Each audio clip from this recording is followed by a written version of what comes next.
really be free and not put your all into it, right? So some days you got to get tired, you got to get fatigued, you got to give it your all.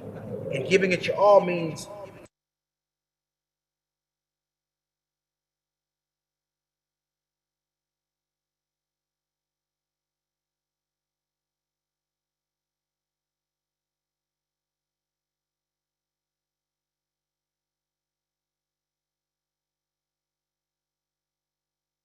do it through rhyme, do it however you can, but disrupt hopelessness. So one of the things I do, I just always speak to the power that's within them, the power of their imagination.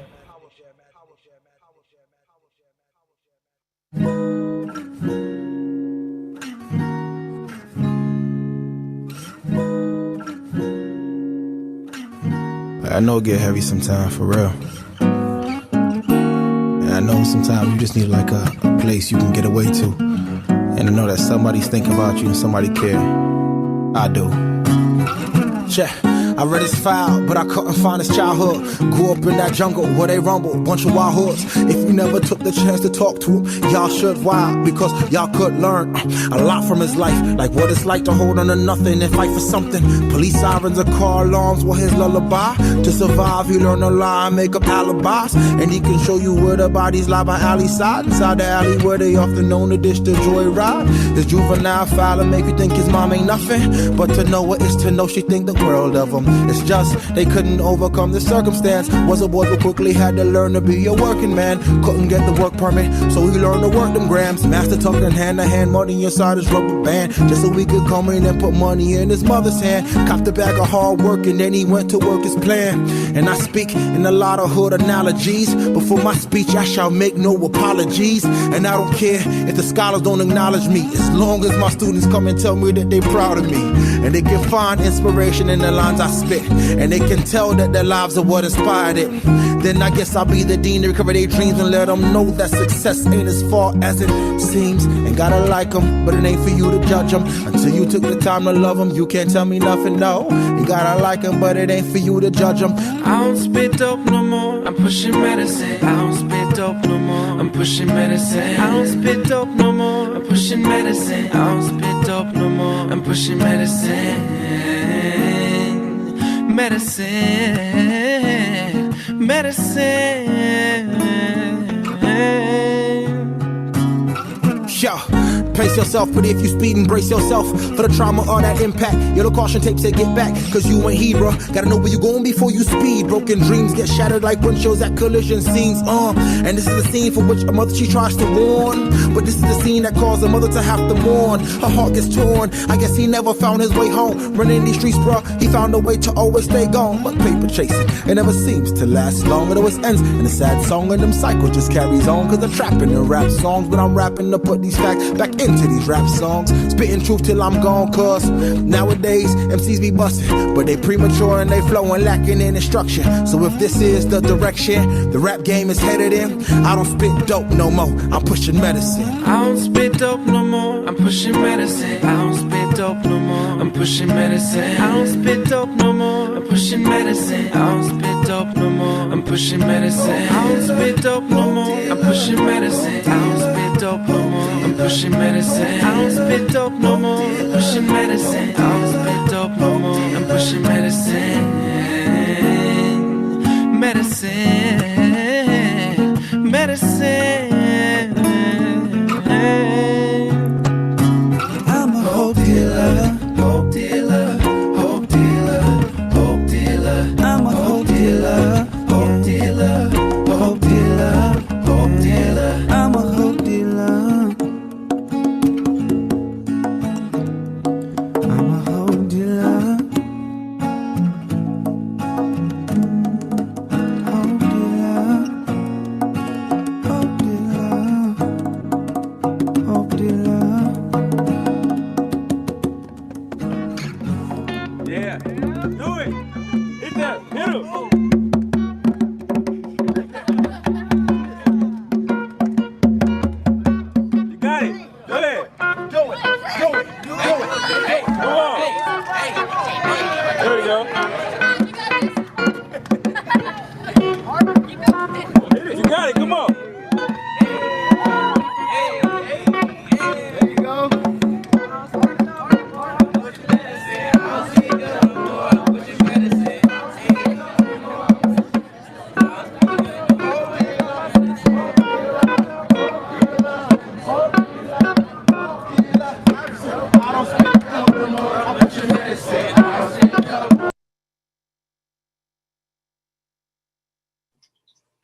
Peace, peace, peace. Peace, peace, peace. Welcome everyone to our second webinar of Lessons in Liberation series, Healing Justice, Pedagogies. My name is Alex. My pronouns are he and they.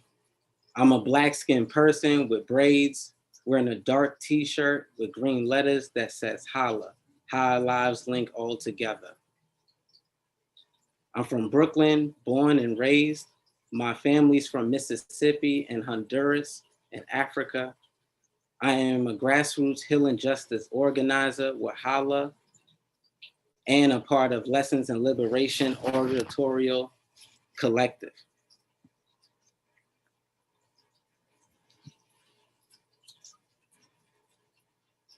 And before we begin, I'd like to take care of some housekeeping rules. I described it. We would like everyone to use the Q&A feature only to raise accessibility or tech issues and engage through the Padlet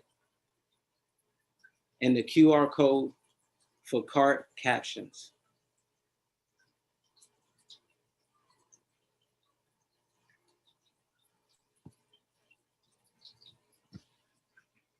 Today we are gathering to celebrate the release of Lessons in Liberation.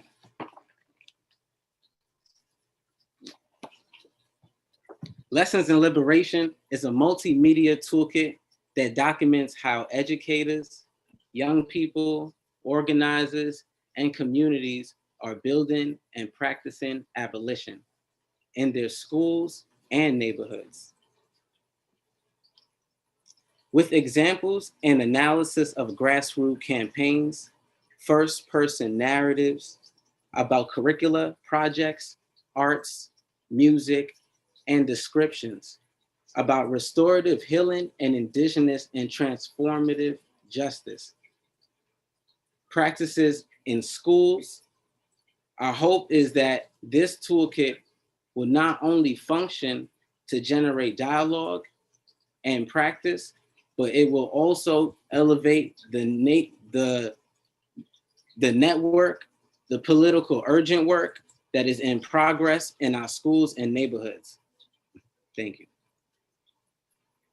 This toolkit is the product of years of collaboration between Education for Liberation Network and Critical Resistance, with multiple other affiliations, organizations, including Holla, How Our Lives Link All Together, Urban Peace Movement, Underground Scholars, the People's Education Movement, the Teachers for Social Justice, Project What, the Black Organizing Project, and other organizations committed to social justice.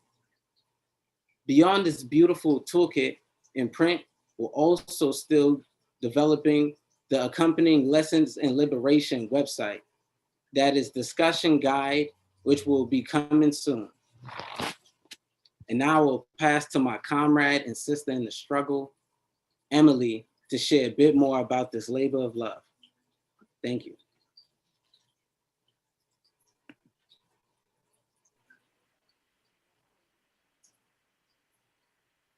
Thank you so much, Alex. Hi, everyone. My name is Emily. My pronouns are she, her. I'm a white-skinned person with brown hair. I'm wearing a turquoise blue shirt and a necklace with a green stone. I'm a family caregiver for my partner, Manny, who has a spinal cord injury. I'm a graduate student at San Francisco State, and I'm part of a grassroots organization in Stockton called Be Smooth Inc. I'm also part of the Lessons in Liberation editorial collective, and I'm so grateful and humbled to have the opportunity to journey and build with this incredible group of folks over the years. While we celebrate the release of Lessons in Liberation, we want to recognize the tremendous anti-racist work and resilience of educators during this time, including classroom teachers, paraeducators, community educators, teacher educators, parents, aunties and uncles, siblings, community organizers, youth, and neighbors who have been creating spaces for liberatory learning even before these unprecedented circumstances, as well as those with a new commitment to engaging in this urgent work. We also know that many viewers are involved in active campaigns around abolition in schools. So we encourage you to use the hashtag Lessons in Liberation on social media to share any resources, campaign information, URLs for organizations, reports, posters, and flyers. We would love to be able to share those and see those. Today, we are coming together as we make sense of what it might mean to ground education in abolition. We will be reflecting with our comrades about what it means to be returning back to schools in this political and unprecedented moment, about why abolition and healing justice pedagogies are so important to consider in relation to K-12 education, what tensions arise when bridging abolition and education, and most importantly, what possibilities are available to us when we engage abolitionist teaching and organizing in and outside of schools. And if you have the means, please consider supporting us in this work by making a donation to Education for Liberation Network or to Critical Resistance. Your donations help make this work possible, and the links will be shared in the chat. You can find them there. We also want to acknowledge the stolen, occupied, unceded Native lands that each of us are joining this call from. And we ask that you take a moment to acknowledge the Indigenous name of the land you are on. I am joining this call from Ramaytush Ohlone land. If you do not know what Indigenous land you are on, there is a phone app and a website called Native Land that will help you to locate the name of Indigenous land anywhere you go so that you can continue to show recognition and reverence to any occupied land that you are on. The website URL will be shared in the chat, and it is https://native-land.ca.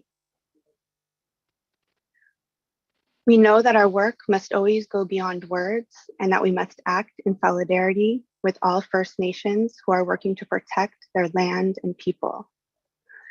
So in collaboration with this land acknowledgement, we ask that you also join us in committing to take action to be in solidarity with all Native people wherever you are.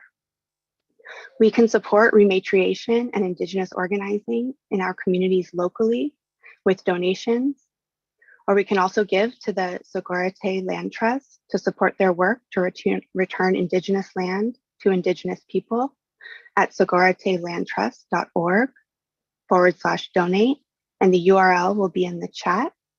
I will spell it now. HTTPS://forward/DONATE. And now I'm going to pass it back to Alex to lead us in libations.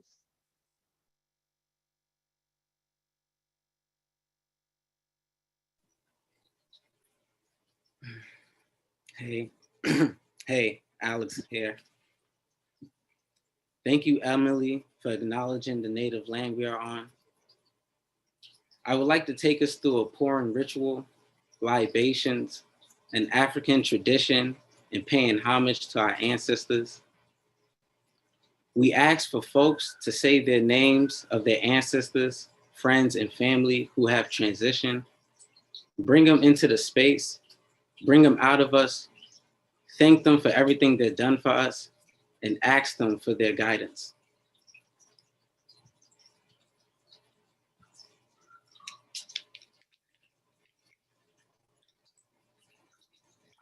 Gili Geechee people, Gabriel Paza, Denmark Vesey, Nat Turner, Harriet Tubman, Marcus Garvey, Kwame Ture, W.E. Du Bois, Fannie Lou Hamer, Malcolm X, Ella Baker, the Freedom Riders, Fred Hampton, Bunchy Carter, the Black Panthers, the Black Liberation Army, Thomas Nkundwe, Ellie Ellis.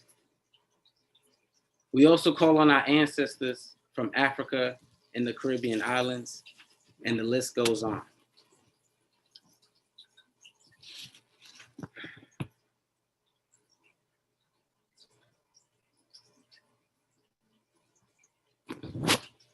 Now, I would like to, begin our panel. I would like to thank our panelists, Kara Page, Corey Green, Farima Poor Khorshid, and Asia D. Reynolds. And also a special shout out and thank you in advance to our ASL interpreters, Joe Toledo, April Jackson, Crystal Butler, and Glashonda L. Lawyer.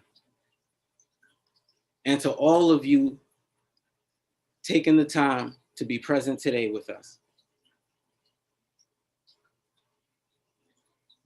And I would like to introduce our first panelist, my sister, Kara Page, is a Black queer feminist, cultural memory worker, curator, and organizer. For the past 30 plus years, she has organized with Black, Indigenous, and poor and people of color, queer, trans, lesbian, gay, bi, intersex, gender non-conforming, liberation movements in the US and Global South at the intersections of racial, gender, and economic justice, reproductive justice, healing justice, and transformative justice. She is leading a new project, Changing Frequencies, an archival memory and cultural organizing project building power with communities who want to confront, heal from, and transform the historical and contemporary exploitive practices and abuses of the medical industrial complex. She is also a co-founder of the Kendrick Southern Healing Justice Collective, HTTPS,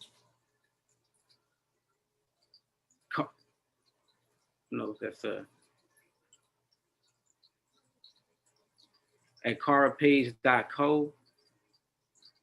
And then the IG is at Changing Frequencies. I would like to also introduce Corey Green as a formerly incarcerated co-founder and healing justice organizer with Holla Holla's link all together.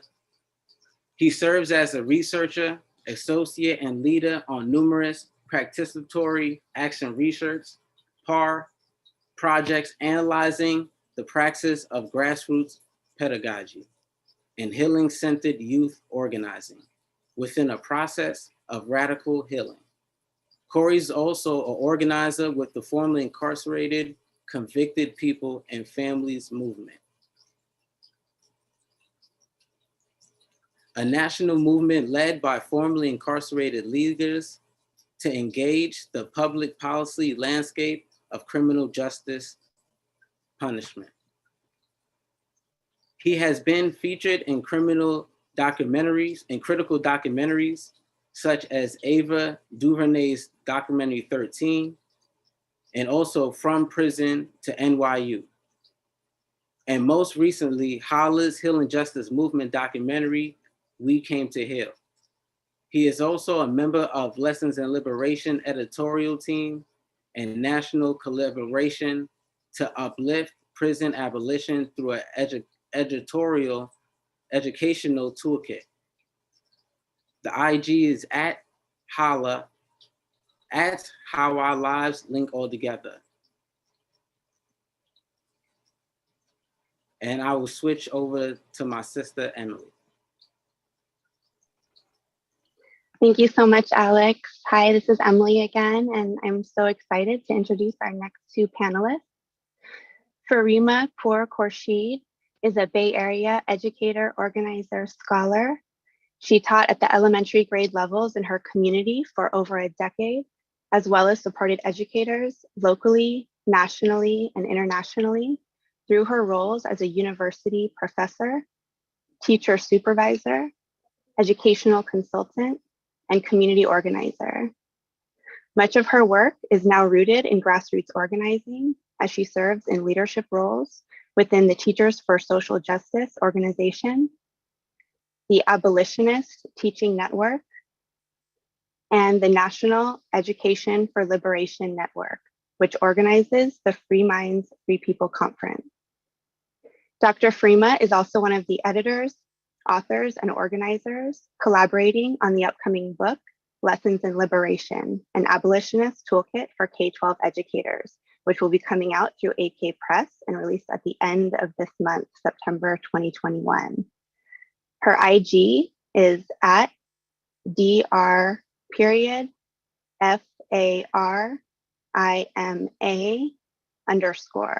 and you can find links to her published papers there.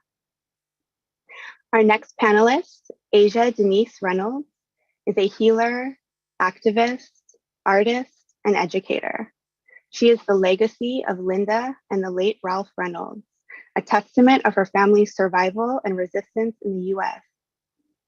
In the many roles she is positioned in, she is led by a Black feminist spirit of care, collectivism, and courage to confront systems of oppression.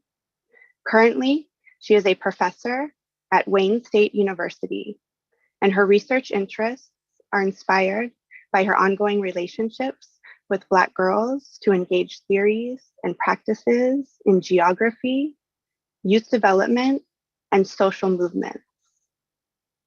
Her collaborative engagement with Black girls focuses on creating fugitive or freedom spaces through the use of art, activism, and healing. Additionally, she is part of national education networks, including the Education for Liberation Network, in which she organizes with teachers, youth, and community organizations to develop justice-centered educational sites. So thank you so much to all of our panelists for being here. And now, before we begin the panel, please join me in welcoming Alex back on to perform their poem from Lessons in Liberation, If We Changed the World.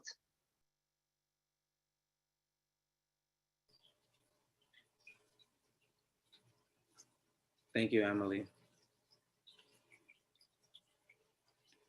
And thank you, our panelists, for joining us. If we change the world, imagine that.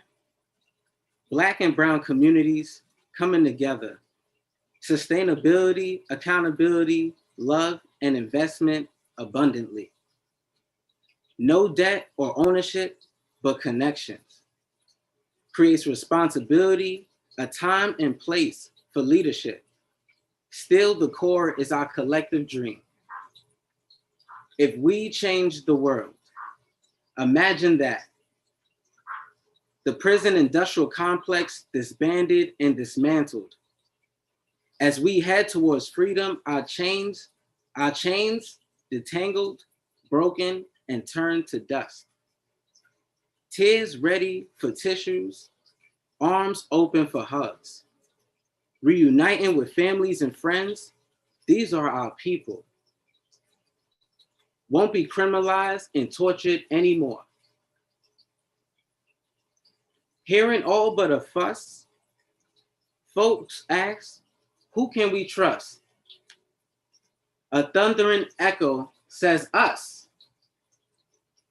No cops, but communities. who look out for each other, creating places for ceremony and building relations. If we change the world, imagine that. Young people of color using their power, they get to choose what they want to learn and who they want to be. And in the process, find out who they are. Believing young people should be at the forefront of decisions, actions, the values for our next generation. If we change the world, imagine that. Schools will be the spaces for liberation and ancestry, healing by unlearning, teachers raising their hand to ask questions, because there is always room for elders to grow. This is what's to come when we change the world. Thank you.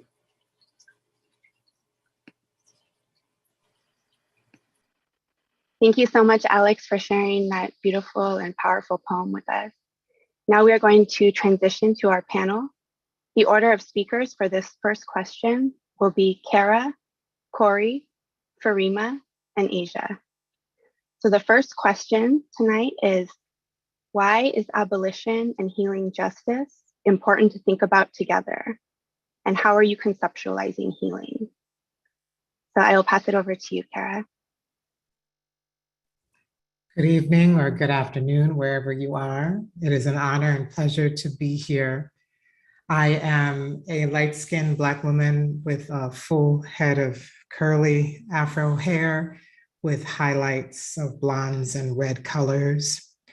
I'm wearing red glasses with gold rims and big gold hoop earrings with, it looks like it's part of the outfit, but red headphones. I'm wearing a blue shirt with a white top underneath, and my backdrop is some art on an all-white wall and bottles and shells and jars. Thank you so much for the work and vision to gather us for this powerful launch. I come to you by way of my ancestors. I come to you because I have been a conduit to understand the role of healing as integral to our political liberation. Abolition is inseparable with healing justice. Healing justice is rooted in the belief that the systems that have been built around us at our expense have never been for us or by us. Abolition insists that we must take care of our own and be in relationship, right relationship to our collective land, our collective body, our collective spirit, our collective liberation. As a co-architect of healing justice, I always remember that I am but a conduit to remember the many generations of ancestors that understood the role of care and protection and safety as part of the defense, as part of the resistance and the intervention against colonization, slavery, and genocide of our peoples.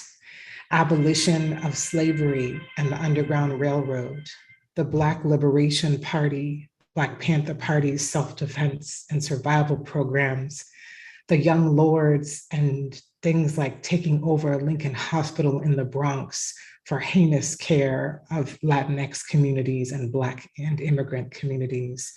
The HIV/AIDS, LGBT, lesbian, gay, bi, trans, non-binary movements and intersex movements that continue to organize for the advocacy and care rooted in the harm reduction and AIDS liberation movements. I am always aware of the abolition of birth workers, especially Black, Indigenous, and immigrant birth workers who have birthed the next generations, no matter this idea of population control that blames the root cause of environmental degradation on the fertility of women of color and Indigenous women. That is a lie. Abolition reminds us war is what degrades our planet. I remember abolition as AIM, the American Indian Movement and Boarding School Healing Project that seeks to heal and intervene on the boarding schools that sought to end the Indigenous languages and cultures and traditions of Indigenous tribal nations. Abolition is the power and the freedom that immigrant communities in this country of Asian descent, Arab descent, African descent, Latinx descent, that have continued to seek care and protection out of the value and dignity of our people. That is healing justice. Healing justice is inseparable from abolition and how we will take care of each other and build onto the futures that center our liberation and dignity for all. I want to say here, I wouldn't be here without the lineage of the Kindred Southern Healing Justice Collective. That is the collective that sought a way to speak to healing justice inside of the Southern Global South context of how we organize for freedom and healing as justice. And the Kindred Southern Healing Justice Collective is an active collective. We will put it in the chat. You can find us. We are still telling the stories. We are still claiming interventions against the medical industrial complex and the prison industrial complex to build our collective safety, protection, and liberation. Please find us at http://KINDRED SOUTHERNHJCOLLECTIVE.org/. Thank you.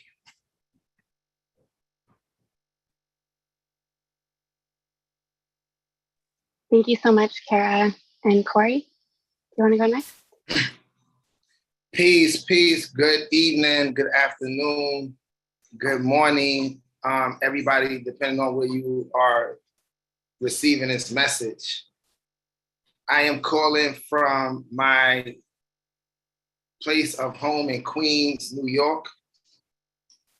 The land that was taken care of by the Lenape people.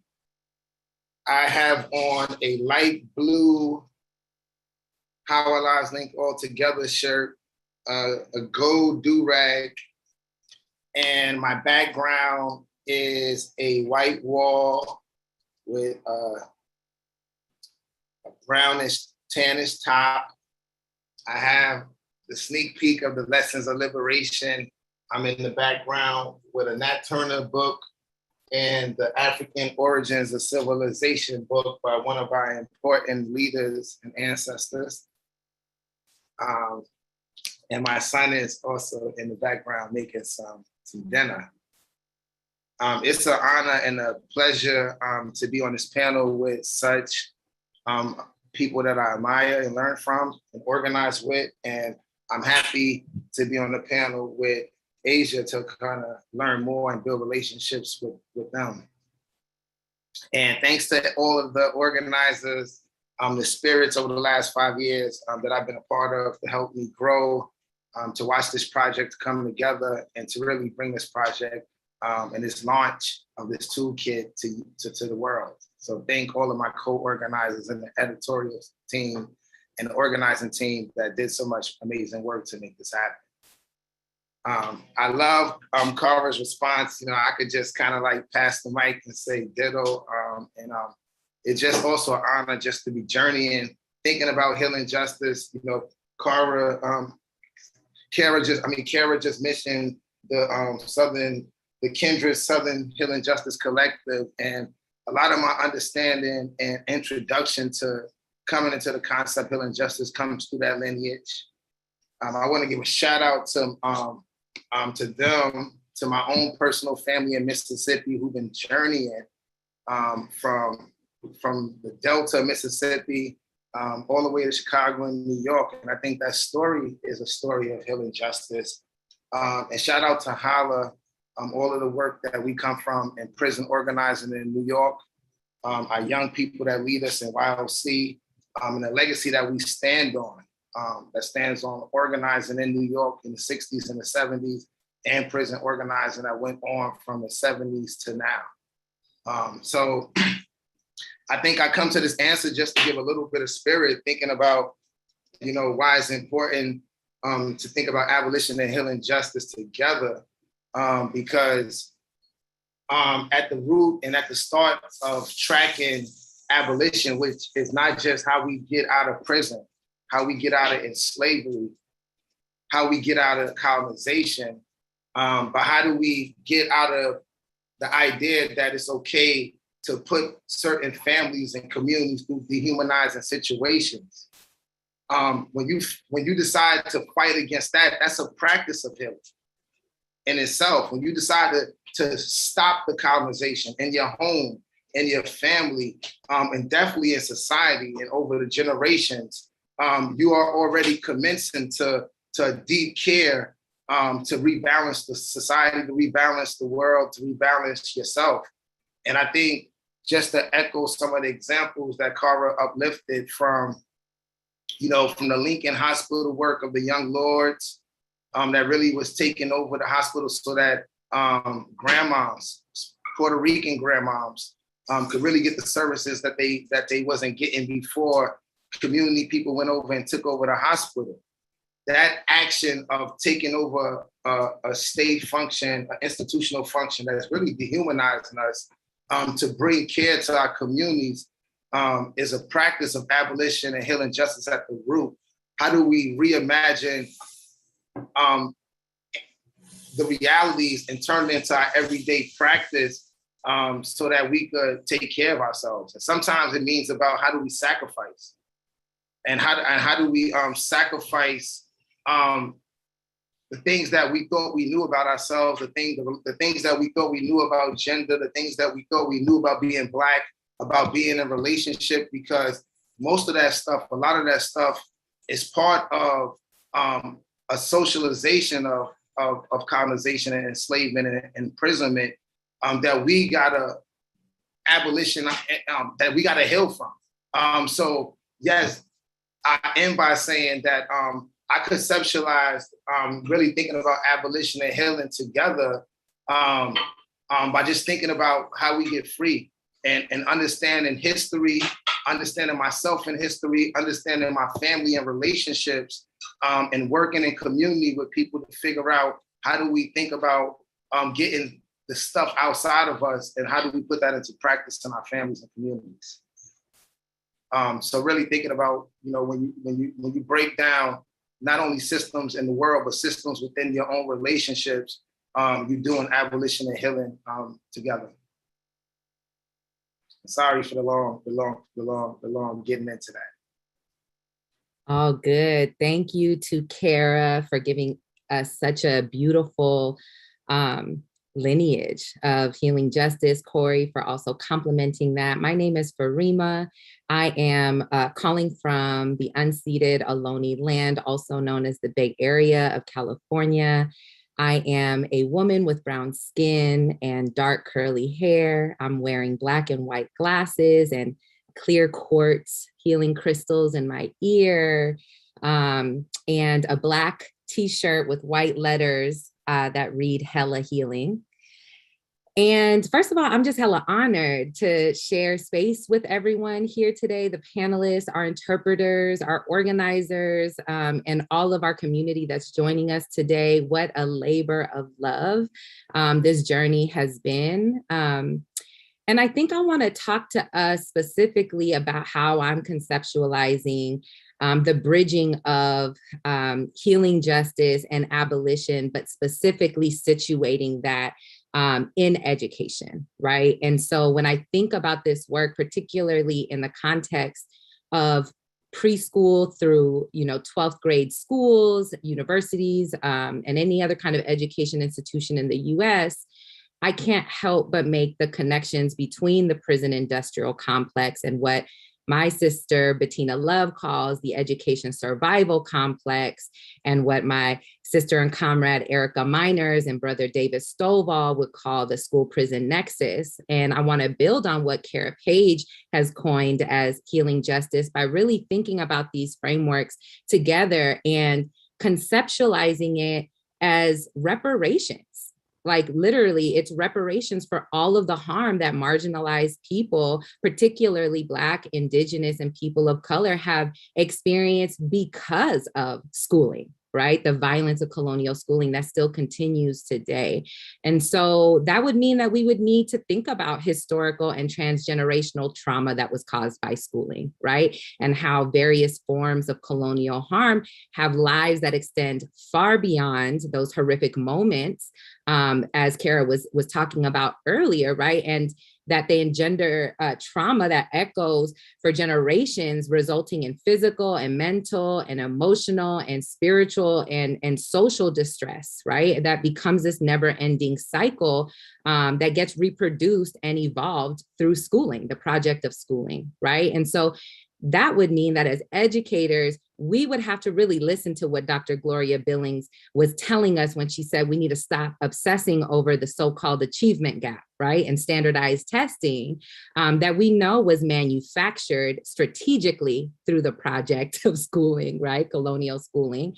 And instead, we really need to think about the education debt that's owed, right? She tells us there's a historical, economic, socio-political, and moral debt that is owed to be paid. It must be paid to those that were harmed at the hands of the education system, right? And so that would mean that we need to think about the histories that were already mentioned, thinking about how they function in schools, thinking about the de facto segregation that still exists in schools today, the anti-immigrant and xenophobic and linguistic imperialism and discrimination through English-only policies. That means we'd have to think about why it is that there are still 19 states in this country that still practice corporal punishment, right? These are things that we have to actually look at and think about with intention. And I think ultimately what I'm getting at here is that if we're thinking about reparations in particular, that means we have to make amends for the wrongdoing that has been done, right? And repairing and healing that which has caused harm. And so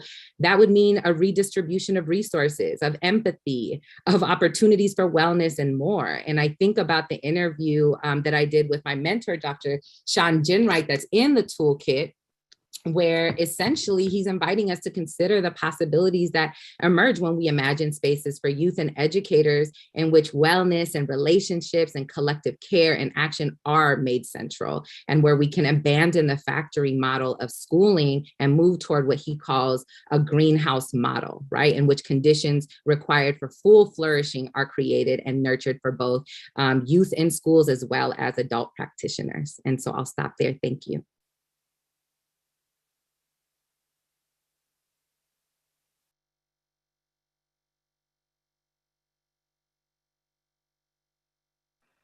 Thank you so much, Freema. Asia? Sorry, I was muted. Hello, good evening, everyone. I am Aja D. Reynolds. I am joining and calling in from Detroit, also the land of the Wawatna people, Indigenous people. I am a brown-skinned woman. I am wearing glasses with a Black frame. I have on about a reddish, orangish, like color lipstick. I have in gold hoops. I have a Black and white shirt on and braids and two pigtail buns. And my background is some leaves and flowers with the colors pink and green on top of a white look like wallpaper. And so, I mean, I feel like all of the other panelists said so much and so many things that is important. And as I was particularly thinking about abolition and healing and the work that I do with Black girls, and particularly Black girls who are often survivors, right? Survivors of sexual violence as well as also domestic violence and the other ways that they experience violence as well outside of those two contexts. But in thinking about the work that I do with them and thinking about the importance of abolition and healing together in conversation, it's almost like I can't see those two things apart, right? And part of the reason why I can't see those two things apart is because on one end, I feel like with the work that I do with the Long Walk Home organization located in Chicago, is that we have this beautiful space where Black girls can come and engage in art, activism, and healing in response to gender violence, right? And also a place for some of them who themselves identify as survivor can come and get a sisterhood, have access to clinical therapists, have access to getting short-term needs as well as long-term needs met, and things like that as we really think out a real process of what it means to show up for a young person who is a survivor. But I also think about, right, what is the thing that even brings that young person to us that has caused or the harm that has been caused to, and that they are now identifying themselves as a survivor, right? And so in thinking about that, I have to think more deeply about not only our work being about creating this affirming, beautiful space, but also the ways that we are then connected to community and other community initiatives and just ending the systems and structures and that has really facilitated how Black girls don't matter in our community, or how Black girls are devalued, or how Black girls' bodies are up to be harmed and no one does anything about that.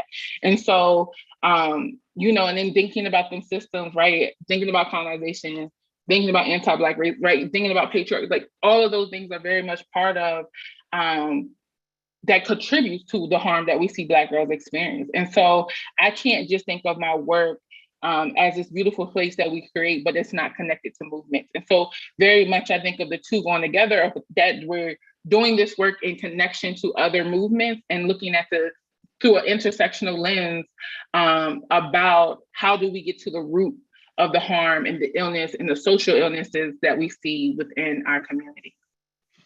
And that's what I'll say to that question.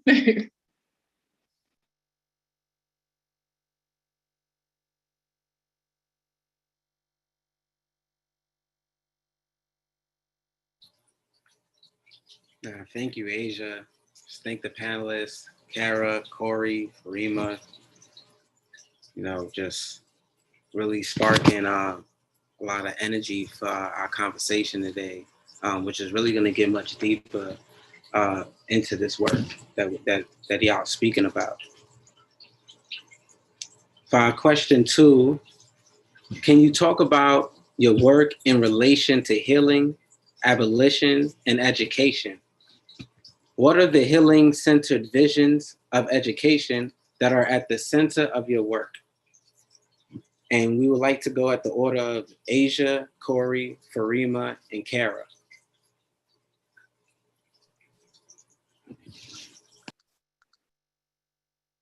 All right. Hello, everyone. This is Asia again. So in thinking about this, I'll just say a little bit more about my work and then talk about the ways that we moved in practice in trying to think about these in conversation with one another. And particularly, I want to think about schools and kind of build off of what Farima was talking about in terms of the school to prison nexus, in that schools are usually a place of disembodiment, right? And that when we look at historical, particularly schools, when I think about traditional schooling, right? And I'm saying traditional schooling because I think there was a time and a place where before integration that Black folks had their own space where they was doing education, and education was about tending to both the mind, body, and spirit. Whereas I feel like what we see in traditional schooling today, contemporarily, and even as we think about white folks who have had control over the schooling of Black and brown people, it is definitely a place of disembodiment, and where the three are not supposed to be connected, right? As we don't think that is the work of teachers or the work of the school culture, that we're tending to all of these different things. And so the work that I've done in Chicago with the Long Walk Home, and shout out to Shahira, Tilla, and Salamisha, who are the founders and who are two sisters who are incredible and amazing, who pulled me into this work, and I learned so much from, is so the work we do is working with Black girls who are ages 12 to 17 in Chicago, who we use art, activism, and healing to address gender violence. They get to sign up for joining our Leadership Institute. And usually we have enough seats for about 11 girls that come start with us in the summer and continue to be with us throughout the year. Even those who might have did one summer, then they get to come back and all of that. And so in building that space, one of the first things that Scheherazade said to me in my training is that everything we do here is through the lens of Black feminism. And that was just really powerful in thinking about us having to think about the outside of theory. What does that look like in practice, right? And look like in practice, as me at the time, I was both a researcher and program coordinator. What it looked like for other folks who were art therapists, youth development workers, coming into the space of how we wanted to use Black feminism as a practice in moving forward, how we do programming, how we're in relation to one another, how we're holding each other accountable. And so within that space, we were always thinking about all these things together. How are we tending to mind, body, and spirit? And so sometimes that looked like through ritual. One of the most beautiful parts of when the girls start the summer program is we go and do a retreat for about 3 days at a hotel a little bit outside of the city. And alumni come back and host basically a spa salon for the rest of for the other girls who are coming into the program. And so we just get to see them, really show them that, one, that you're deserving of being taken care of, but also just sharing that just goes on between the alumni and those that come into the program around what does not only self-care look like, but how do we think about collective care and what we're deserving of.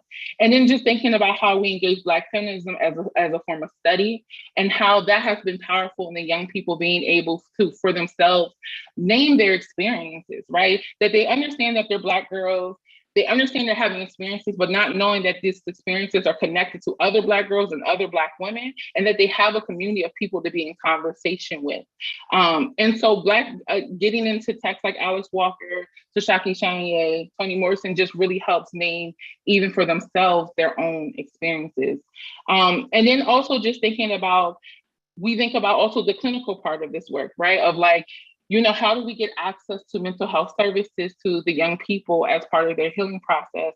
And so that means engaging Black women therapists who too are thinking about the work through a Black feminist lens, and that we're not only thinking about what it means within this room to tend to our healing process, but also what it means outside of this room and connecting to other communities and other movements of how do we end the structures and processes that have gotten us to this place that is causing harm in our communities, and is targeting ourselves as individuals, right?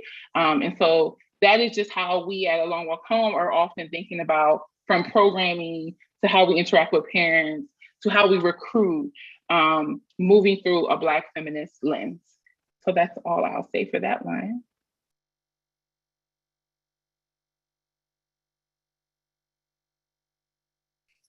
So just to add on to that question too, once again, this is Corey. I am also, just to give a description, a brown-skinned person with a little a goatee beard, and I look like my mother a little bit. And yeah, man, I think Holla, like I said, started in prison. By people in prison, building off a curriculum and organizing work that was in the prisons from the 60s, coming that were by leaders who got pushed into the prison because they was organizing, and COINTELPRO and the state started repressing. So these political organizers and thinkers, particularly in New York, Bedford Hills, Green Haven, the Tombs, they started getting pushed into the prison in the 60s, 70s, and I was fortunate enough to get some of that wisdom with the co-founders in the 2000s from some of the elders, and that's some of the spirit that we stand on. And we was able to take that program and bring it outside to really serve within 7 neighborhoods of New York City, Brownsville, East New York, Crown Heights, South Side Jamaica, the Lower East Side, South Bronx, that really are the neighborhoods that are attacked by the punishment system, because most of the people from prison come from those neighborhoods. 75% of the people in New York State prison come from those neighborhoods. So our institution, Holla, our space, is a space to fight against the war. We call it the war. It's a long understanding of history, of our people being African, indigenous, and being lost that wisdom, and then being sent all across the world. And then our society embodying institutions and policies and laws that don't represent our indigenous and African roots, that don't work for us, that we got to fight in, that we got to struggle in, that make us at the bottom of it. And then ourselves and our community sometimes not knowing who we are, or building survival tactics that are not coming from our roots. So we got a space that do youth development. We work with particularly young people from those 7 neighborhoods. And we started off just working with people who was coming home from prison or people who was in prison. And over the years, we just expanded to young people who are on the streets, who street identified, to undocumented young people, queer young people, but young people from those neighborhoods.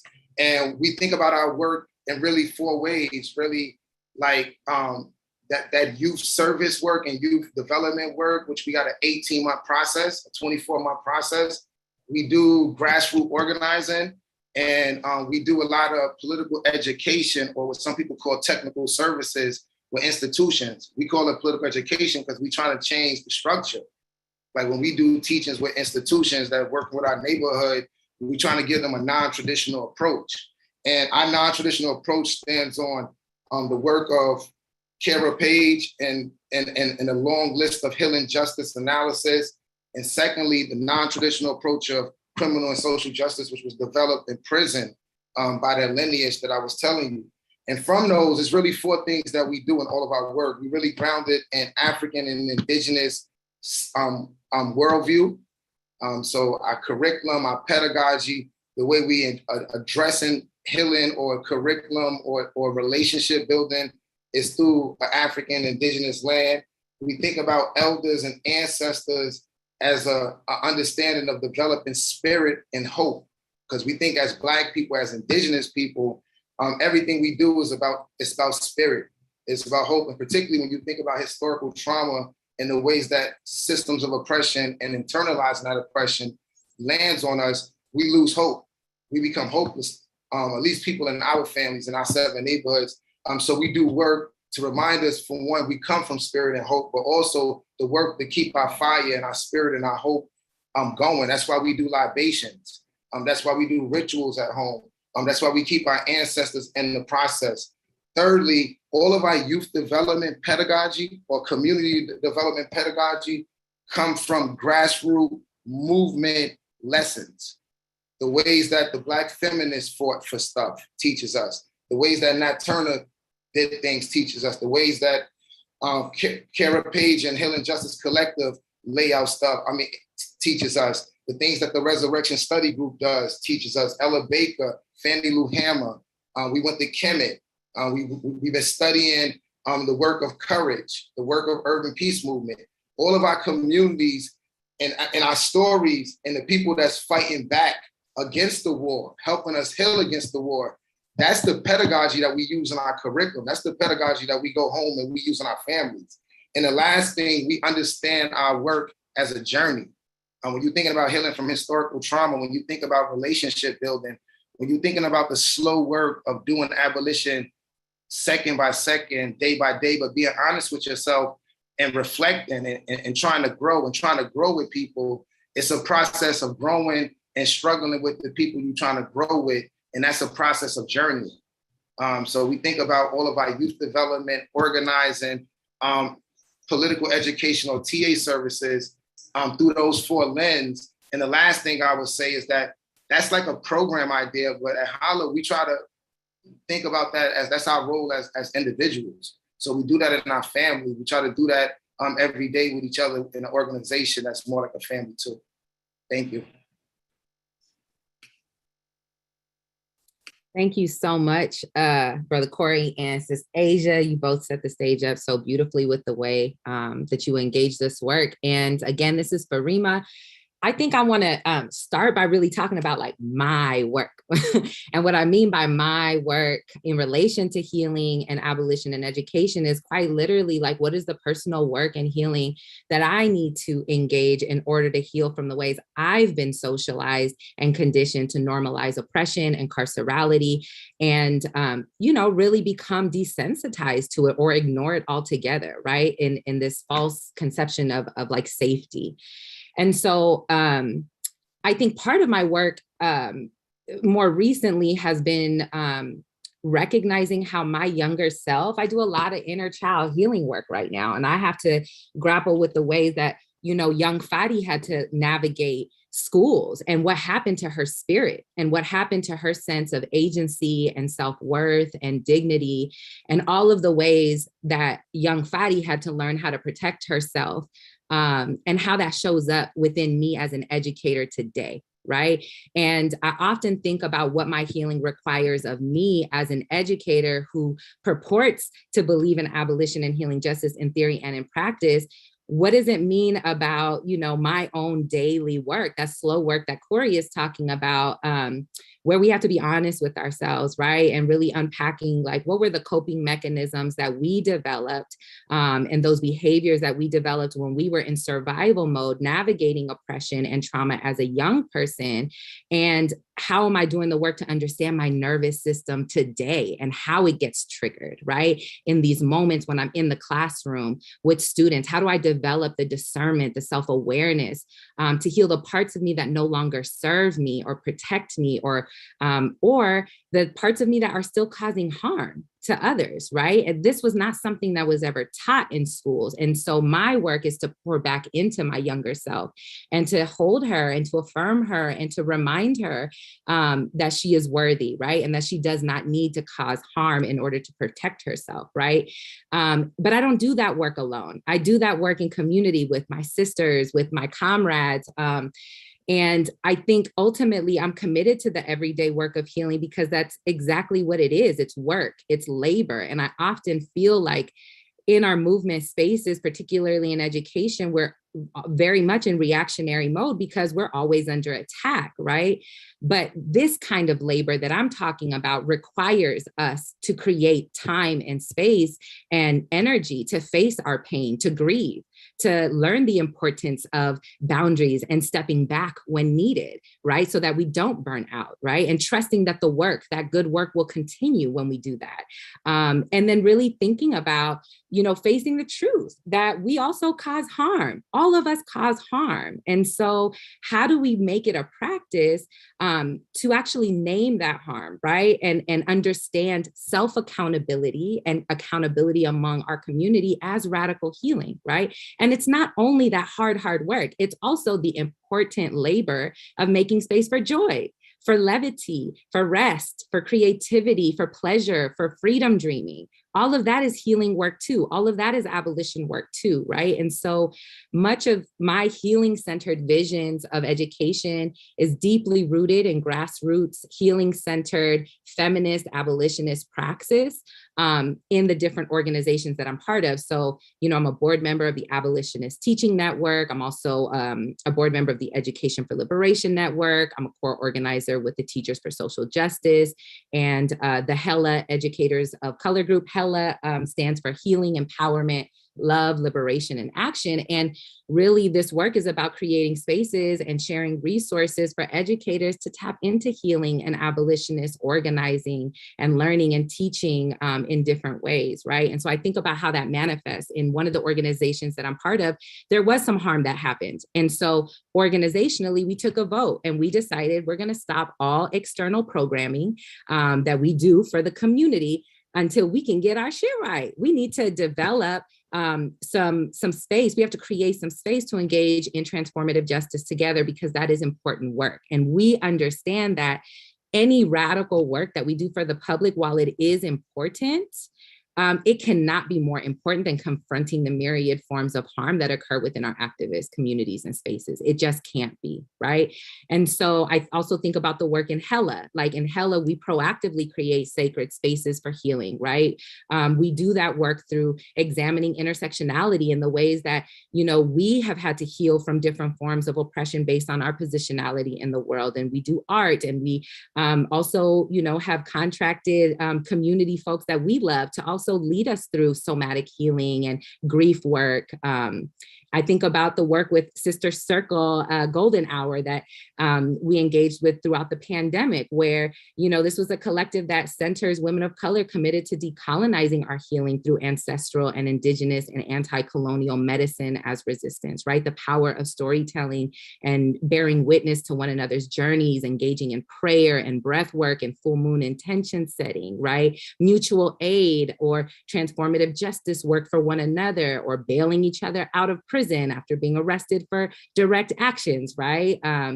Abolitionist Teaching Work Network, where we've redirected the fundraising that we've done to go back into the pockets of, you know, BIPOC early childhood educators, single mothers, youth, community caregivers, formerly incarcerated mentors. I think about Education for Liberation Network and the beautiful legacy that my brother Thomas Nikundiwe left us, to really think about our organizing as opportunities to practice who we want to be and what we want to see in the world. So these are just a few examples, and ultimately, I think what I'm saying is that we can't do this work alone.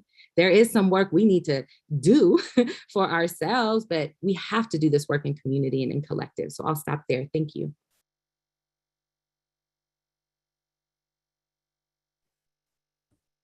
This is Kara speaking again. So much has been said. So I just want to say I'm just aware of the lineage on this call. The Long Walk Home, I've been in partnership since its inception. So Aja, more power to you and the visionary work you carry forward from that lineage. And then just deep respect to Hala, Corey and Alex, who found me, or I found you. We've been in conversation, right, in constellations. And then for Rima, coming up on understanding the work that you've been holding with young people in schools. I just want to name a particular moment in the Southeast in this country during heightened fascism, anti-Black racist violence, and queer and transphobic violence in the early 2000s that led to healing justice as a political framework. For myself as a Black queer feminist, it wasn't that we understood healing was not a part of the work we were already doing. I actually was a teacher. I was teaching art for political liberation. I was organizing, and I was working with children with learning disabilities with a particular lens on disability justice and how we value all abilities, all bodies, and bodily autonomy. And what I saw was the increase of Black youth organizers in the early 2000s, just choosing to take their lives, choosing to commit suicide. And it gave me pause to ask the question, how have resistance movements, liberation movements in the context of the US South, and then in the context of the US, held grief collectively, held trauma collectively, trauma from losing campaigns, trauma from having freedom fighters killed by the United States government, intergenerational trauma from slavery, attempted genocide, colonization, and prisons, detention centers, schools, sexual assaults and violence. Like, how were we understanding healing in a very complex way? And how could we hold that inside of a liberatory framework? Because my work as a cultural worker and healer was really to understand and ask the question of movements. We are always talking about taking care of ourselves outside of movement or outside of institutions. While I witnessed the rise of Black youth organizers committing suicide, I also witnessed the rise of Black women having I call them breakthroughs. Some people call them mental breakdowns, but witnessed organizations or witnessed movements saying, well, we just let them go so they could take care of themselves and then come back. And then I asked the other question, why is it that healing requires that you leave something? Because there's so much secondary trauma from the impact of watching our freedom fighters, our co-educators, our co-workers leave, right? So this idea of holding collective grief, collective trauma, was only really held in academia in the early 2000s. It wasn't something being talked about within movement. Yes, in the anti-violence movement, somewhat, but what we also saw was the emergence of new movements that were willing to wrestle with institutional racism, ableism, homophobia, transphobia, gender, misogyny in relationship to ways we hold liberation. That was the disability justice movement, the reproductive justice movement, the transformative justice movement, and the environmental justice movement. I feel those four movements, three were emergent: reproductive justice, transformative justice, and disability justice at that time. Environmental justice had been there for decades. But we took those four political liberation movements as pillars for healing justice. And then we said, we will center how we embrace land, work as economy, survival economy, bartering economy, collective, cooperative economies. We looked at spirit, how are we spiritually grounding ourselves inside of liberatory work? And what is our relationship to body, collective bodies? It is the colonialist project to disremember. They want to take away white supremacy, ableist supremacy, gender supremacy, wants to take away our autonomy and collective determination around creation, imagination, and feeling safe and powerful and remembering our lineage. So I'll close with this. When healing justice came as a concept, it again wasn't something new. We were pulling from lineages of strategies that were rooted in our relationship to land, work, body, and spirit. And we said, I met with multiple practitioners, healers, educators, sexual assault survivors, organizers, cultural workers from different movements in the South, and said, how will we collectively heal? And where do we pull healing and justice together as a political frame? And then what will we do to transform the trauma that has deeply impacted our lives? And started to do community schools in the South to ask those questions. The Kindred Southern Healing Justice Collective worked with Project South to build the US Social Forum in Atlanta, Georgia, and Detroit, using political pop education to talk about these questions of healing, transforming trauma, imagination creation in an abolitionist way, right? How will we create something that has never been created for us or about us? And that was centering healing inside of education around liberation. So that's why we're so aligned with this project, and worked with Southerners on New Ground. We did a community school, and we were talking with lesbian, gay, bi, trans, gender nonconforming, non-binary, intersex organizers in the South that wanted to say, we want to integrate healing as part of liberation, and we need to understand where healing and having our memory returned to us of our practices and traditions is part of building collective power. That was the education, community schooling we built together in the South.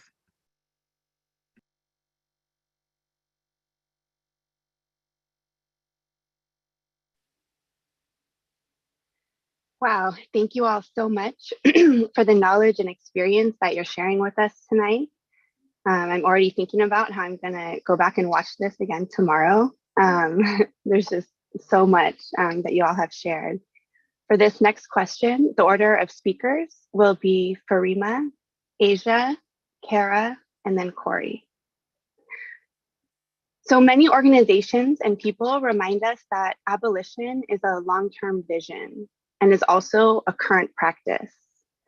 As many of you have mentioned already, abolition is in the daily work, and it is in the constellations of people that we journey with. So can you share one teaching and learning practice you are collectively engaging in with your communities that you think might be of interest to educators? Karima? Thank you so much. And I'll go quick because I know we're running out of time.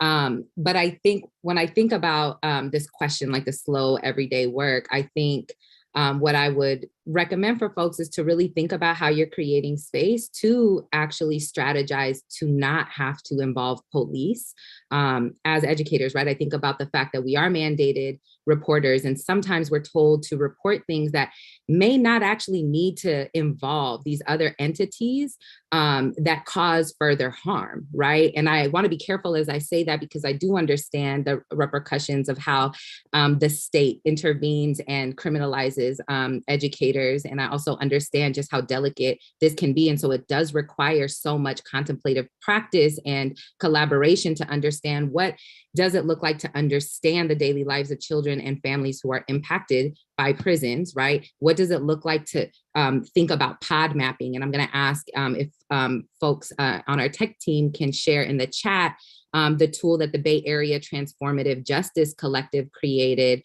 around pod mapping. And this was a strategy to think about who are the people in your pod that you can call on if violence or harm or abuse happens, or that if you cause harm, right? And that you need to take accountability and want to take accountability for harm that you've committed, right? What does it look like to begin to proactively practice that and strategize with that? And so there's that tool that I want to share with folks, but I also want to share some tools that have been so helpful from the Black Emotional and Mental Health Collective, BEAM.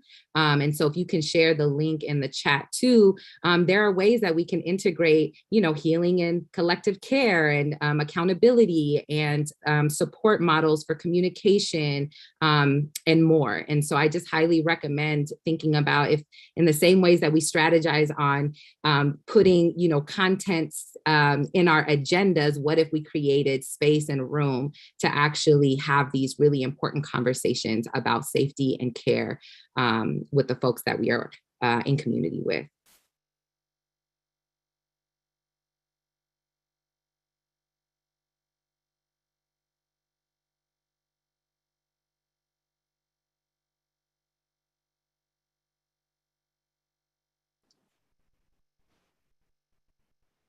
Hello, everyone. This is Asia again. Can y'all hear me? I just had to change headphones. Yes, we can hear you. Thank you. Okay, so I mean, in following up to this question, in terms of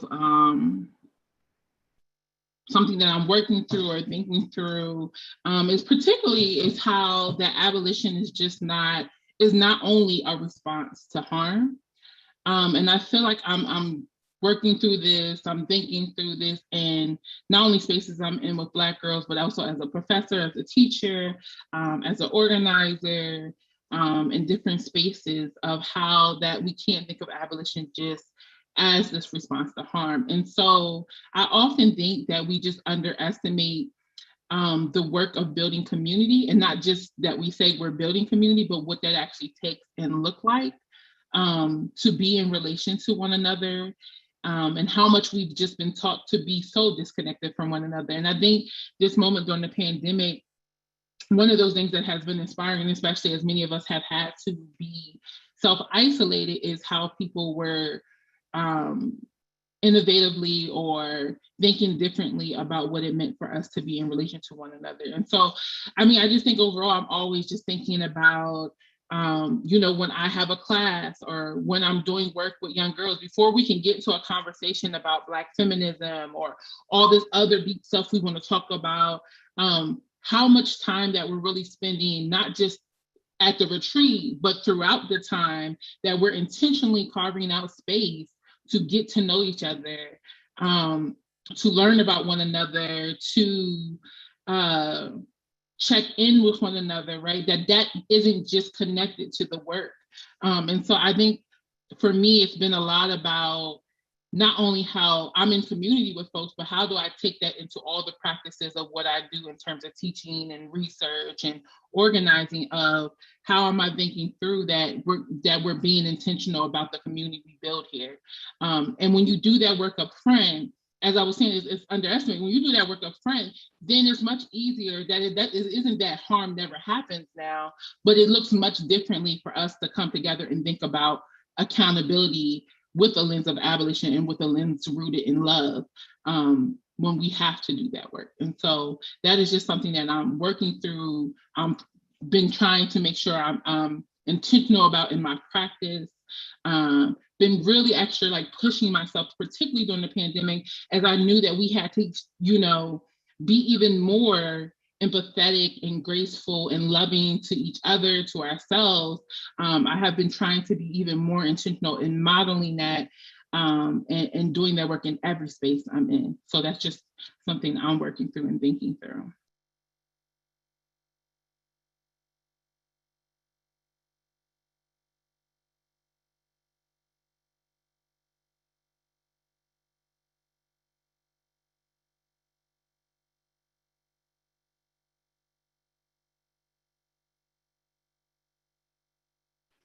Kara, do you want to go next? Sorry, I thought I was in the wrong order. Yes, Kara here again. I just want to say I agree with you, Aja. Abolition is what I was saying, is memory, is imagination. I am a cultural memory worker, and I believe that work is deeply rooted in healing. Is what do we do to remember our traditions, our medicines, that have put us in right relationship to land, body, work, economy, and spirit. And that I cannot do abolitionist work if I am not aware of what I can remember and dream for on a cellular level with my communities. I do want to lift up two powerful projects that I am working with educators and researchers, cultural workers, memory keepers. The Healing Histories Project, where we're working with health practitioners and healers to learn about ways to transform the medical industrial complex, not always to respond to trauma, but also to build new ways of caring that center our emotional, physical, emotional, spiritual well-being and our collective safety. And that we're creating timelines, popular education tools to work with healers and health practitioners to resist, take risk, assess the risk they can take of medical institutions, including public schools, on how we create well-being for our communities. I'm also looking at a project right now, in the midst of it, the Anti-Eugenics Project. It is a huge 10-day convening to center political interventions and strategies to disrupt the long legacy of eugenic ideas of fit and unfit, who is diseased, who is not diseased, based on racist, ableist, classist notions of who deserves to be alive on this planet. So the Anti-Eugenics Project is a free public event. Anyone can go. It's all digital.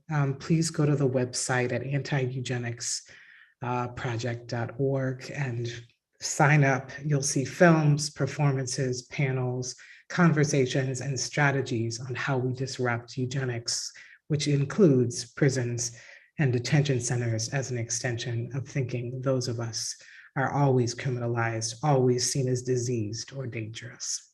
Thank you.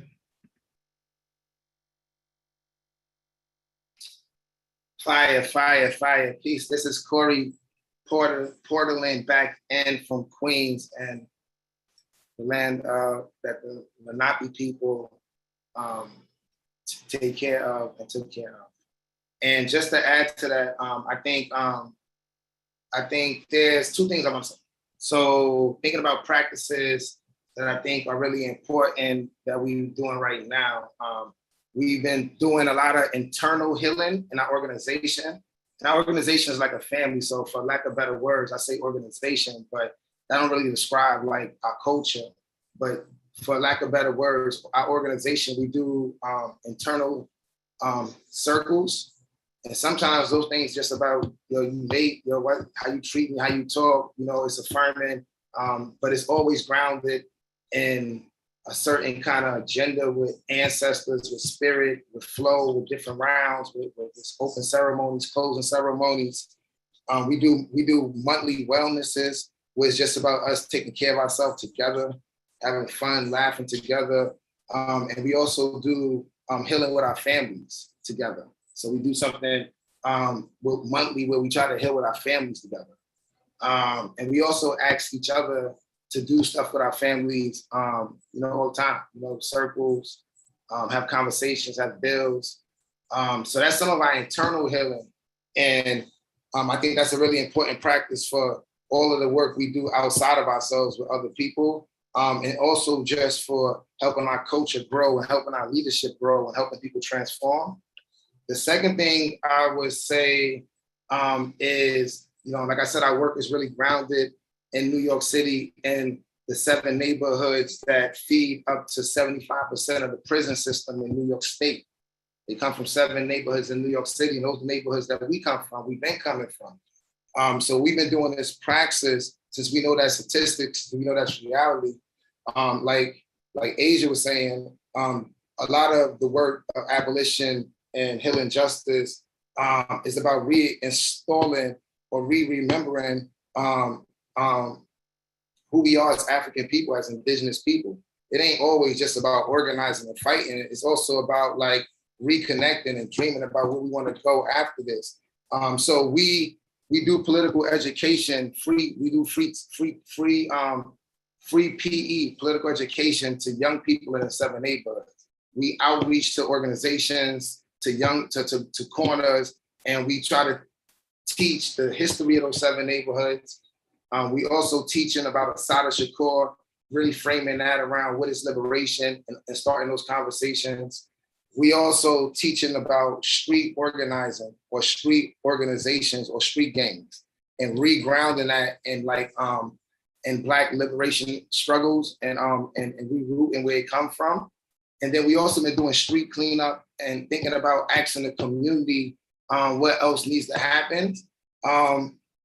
So trying to figure out how do we build relationships by kind of like what the Black Panthers were doing by providing a survival program or providing a service to the community as a way to build relationships, but also trying to provide a service that we think really helps the community heal, really helps the community start organizing, really help the community think about the different intersections of our community, think about history, and try to hold space for community and be in journeys with communities in those 7 neighborhoods so that we can start doing that a little more with each other. So I think us giving those free political education services to young people, particularly young people who are street identified, who are in high schools and colleges that don't teach them about our history, don't really teach them how to negotiate strategies in their homes when violence is popping off, when things is happening. So how do we pull on grassroots pedagogy? How do we share grassroots pedagogy? How do we share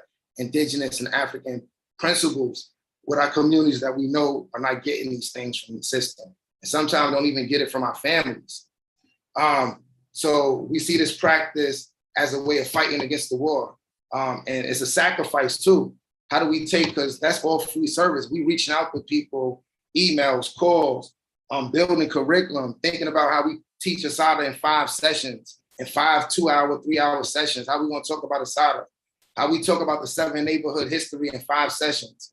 Do we got even the energy as only 4 organizers to do 5 sessions in 6 neighborhoods at the same time? All of that is talking about abolition and healing, knowing who you are, knowing what you could give, what you can't give, but also the sacrifice to give to your people to try to fight so that we could be a little bit stronger. Thank you for everything that people said this round and the round before. I love that historical context. So thanks for being on this panel. Thank you so much, Corey. Thank you to our panelists. Unfortunately, we're running out of time, so we're going to have to skip our final question, and we'll wrap up in the next 2 minutes. If you're able to just stick with us for another couple minutes, I'll pass it back to Alex for our second to last slide.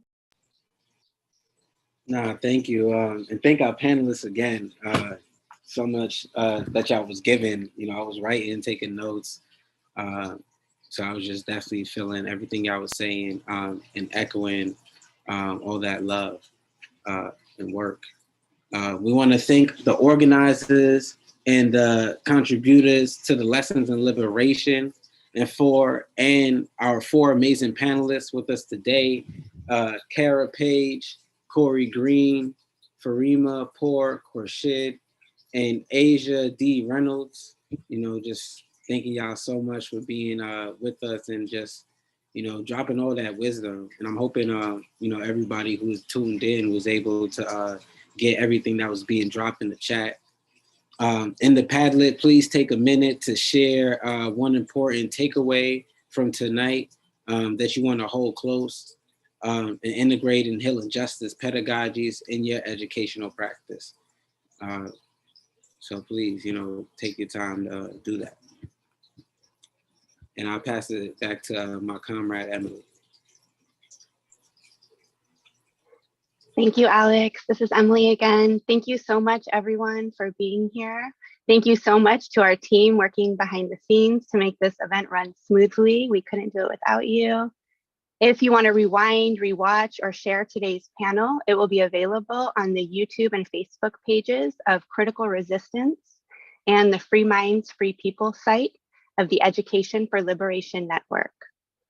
Please join us and spread the word about our upcoming webinar, Abolition in Our Pre-K-12 Classrooms, on Tuesday, September 28th from 4 to 5:30 Pacific Standard Time. You can register now at lessonsinliberationeducators.eventbrite.com. That URL will be in the chat. And again, it's lessonsinliberationeducators.eventbrite.com. Keep an eye out for a follow-up email with opportunities for engagement and resources and follow-up that we'll be sending out with some of these links that have been shared in the chat. We really appreciate you all being here. We're gonna go back to the Padlet link slide and close out with a few minutes of music. So you're welcome to share and take a look at the Padlet, and please do share any thoughts with us that you would like. Thank you so much. Good night, everyone.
Oh,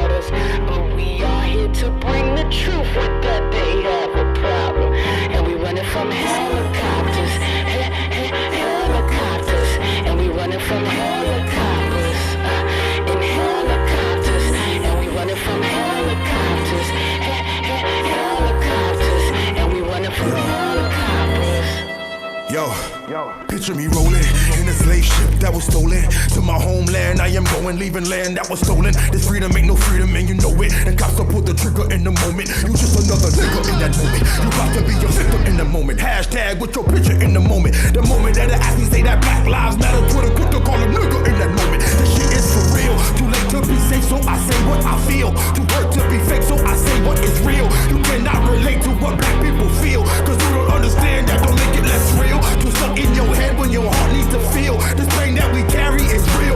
Pressure is building for real. This ain't no movie or real. This pressure will kill. Helicopter, helicopter over my head. I see them lights, they flashing blue and that red. They chase us down the street and they shooting us dead. Cause they don't understand that we are more than they said, more than they said. And we running from helicopters, helicopters.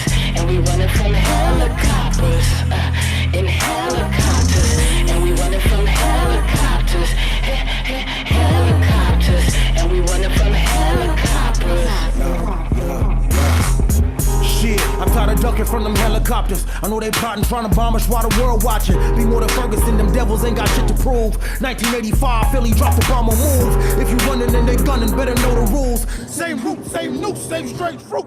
Same clan, same bad, same aim to. Feel you, then they frame you. Kill you, then they blame you. Whoa, gotta watch out for the flames too. My prayers go to Syria, we say your names too. Cause the same hate that we've been facing is the same hate that bombed their nation, but they don't hear me though. Show me a place where it's safe for our kids to grow. The cop shot to me and rights at 11 years old. And I'm not saying it's the same thing. I just understand the trauma that the pain brings. Peace, gay? Exactly. Helicopter, helicopter over my head. I see them lights, they flashing blue and that red. They chase us down the street and they shooting us dead. Cause they don't understand that we are more than they said, more than they said. We are more than the fear that you carry. We are more than the black lives you bury. We are more than anything you could dream, which is probably the reason why these helicopters chasing me. Yeah, eastbound traffic yet.